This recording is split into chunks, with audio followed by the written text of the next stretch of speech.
just wanted to do a video today on the behind the scenes process of the biker shorts that I'll be producing this week. So right now I just finished drafting the pattern, so I will actually hold this up for you to see. It's going to be hard to see because I drafted it in pencil, but drafted the basic biker short. And now what I'm going to do before I cut it out is I'm going to add ½ inch seam allowance all the way around. And then from there, we're going to cut out the pattern. I'm not going to grade it at this point. This is a size small. I'm just going to use this for the initial sample. But then I'm going to grade it, and I'm going to do mediums, large, extra large, so that I can produce a full run of sizes for these biker shorts. The two fabrics that I'm using are this really, really beautiful hot pink and then this purple.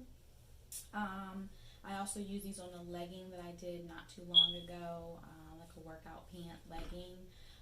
But these are great, comfortable stretch, so 4-way stretch, knit material, and I actually think I'm going to stitch on the serger. Since it is a stretch fabric, sometimes it can be really difficult to stitch on the sewing machine with stretch fabrics like this, so I think I'm going to assemble it on the serger. So again, we're going to go all the way around using, I love these clear rulers, so they're like the best when pattern making and drafting, but basically I'm going to go around the entire pattern. I'm going to do a ½ inch seam allowance, going to cut it out, and then going to go from there.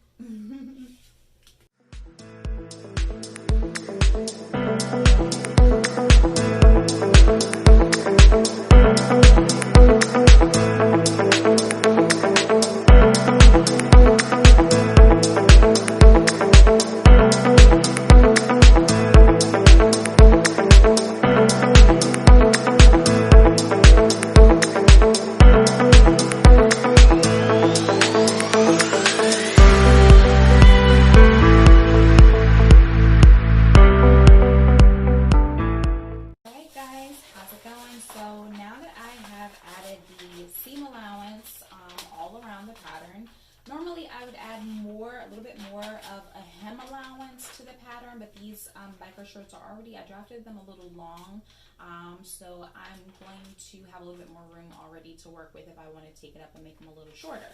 But I've cut out the pattern piece, and again, this particular style only needs one pattern piece.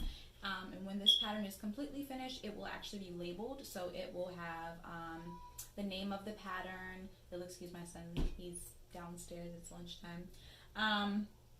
But you'll have the name of the pattern or the style. You would also, in this case, you would have, if you're doing production for a client or a designer, you would have either their line name or their name, because ultimately the pattern does belong to their collection, right?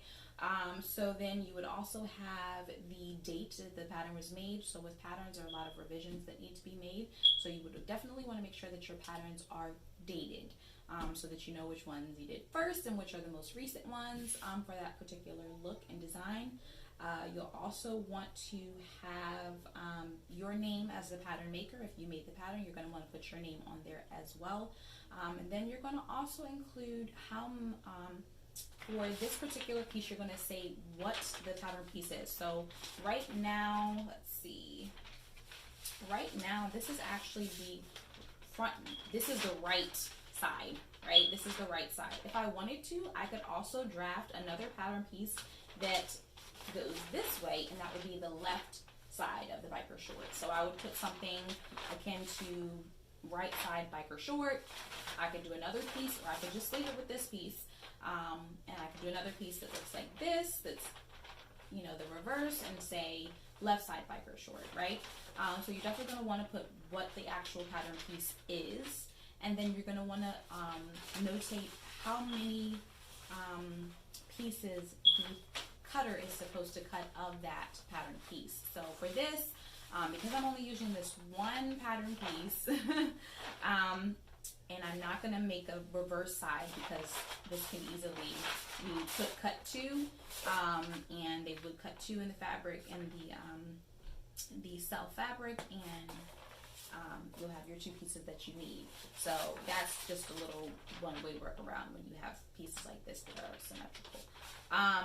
But yeah, so we're going to get to that piece now, and then we will be back with the final product. Stay tuned.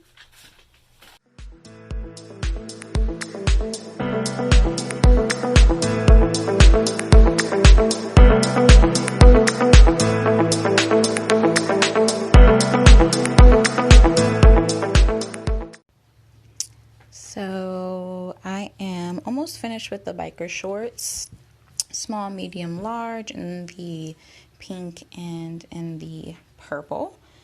So the last thing that I have to do is put the elastic in and at the waistband or at the waist, and then do the hem.